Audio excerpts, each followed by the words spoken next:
Kolaborasi lewat kopi. Untuk buku ini, saya mewawancarai beberapa guru Finlandia di tingkat yang berbeda, di sekolah yang berbeda untuk mendengarkan lebih tentang pengalaman kelas mereka dan mendapatkan wawasan profesional mereka.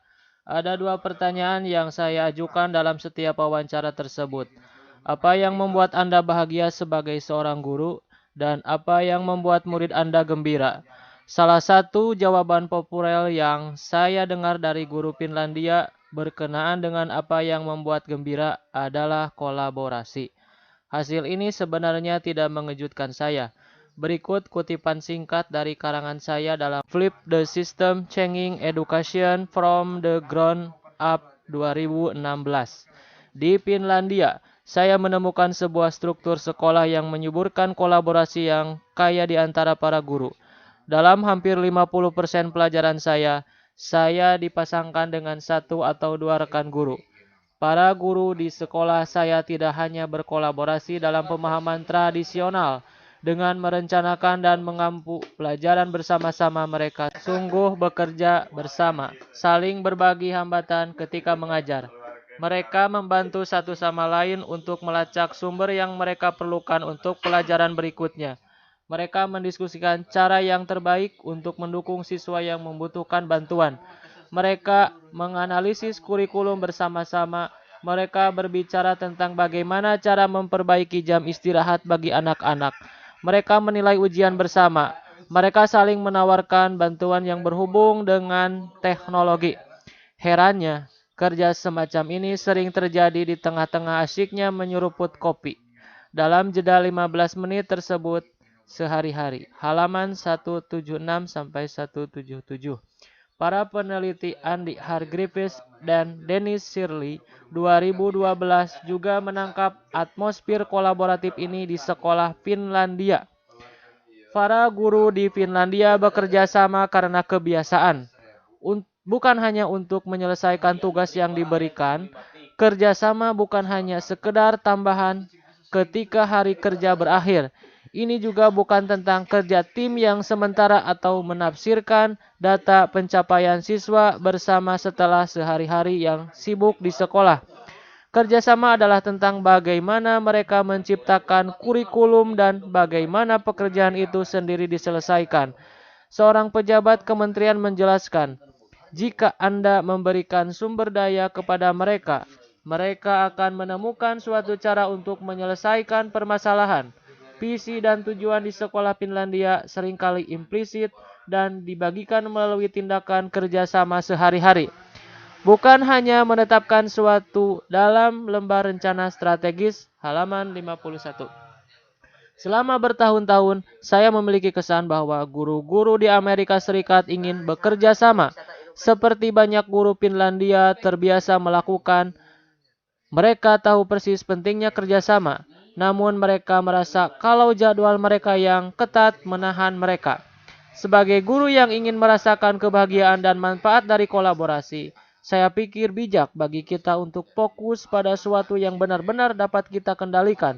Dengan mengadopsi beberapa pola pikir, para pendidik Finlandia mendapat keuntungan dari adanya jadwal yang lebih ringan, dengan rehat berkala 15 menit dan hari sekolah yang pendek. Namun saya menyimpulkan bahwa alasan mereka berkolaborasi demikian sering adalah bahwa mereka tidak memandang kolaborasi sebagai suatu hal yang mewah. Malahan mereka melihat itu sebuah kebutuhan. Sebagaimana yang telah saya gambarkan sebelumnya, saya mendapatkan keistimewaan karena dibantu dalam setengah pelajaran saya selama tahun pertama mengajar di Helsinki, tetapi secara mengejutkan, saya menghabiskan sebagian besar tahun tersebut dengan sedikit sekali membuat rencana bersama. Guru pendamping akan singgah ke kelas saya, memberikan bantuan, dan kemudian pergi. Saya tidak memiliki pola pikir di mana saya menyambut bentuk kerjasama selama waktu luang saya. Saya melihat kerjasama jenis ini agak kurang nyaman. Dan jika saya harus jujur, saya rasa saya akan baik-baik saja sendirian. Namun menginjak tahun kedua, saya lebih sering mengandalkan rekan saya. Salah satu alasan utama saya melakukan ini berawal dari krisis yang saya alami di musim gugur. di mana saya kehilangan motivasi sebagai guru. Di tahun kedua itu, kemudian rekan guru saya mengangkat mental saya melalui kolaborasi. Dan menurut pendapat saya, tahun itu menjadi tahun yang luar biasa. Saya berterima kasih sebesar-besarnya atas kemenangan ini. Pergeseran pola pikir saya terjadi ketika saya meyakini saya adalah guru yang lebih baik ketika saya lebih mengendalikan rekan-rekan saya. Dengan strategi ini, kolaborasi lewat kopi, saya menyarankan bahwa guru sebaiknya melalui cara-cara yang santai, alami, untuk bekerja sama dengan kawan guru lainnya.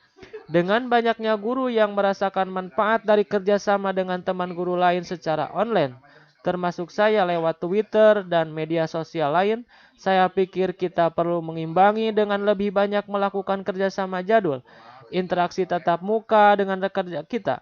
Tentu saja, mereka adalah orang-orang yang kita temui dan saat kita senang ketika rekan kerja mendukung kita, maka rekan kerja kita itu juga akan senang ketika kita mendukung mereka.